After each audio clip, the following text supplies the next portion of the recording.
Yan, mayroon tayong bagong grind na camshaft.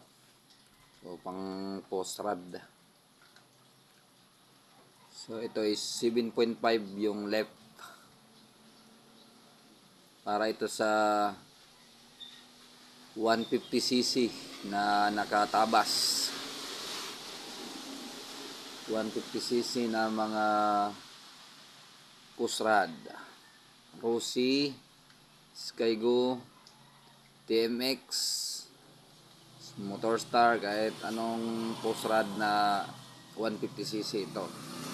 Tamang tama, 7.5. Tapos ito yung piston. Hindi pa nababalpakitan. So yan. Pull dome.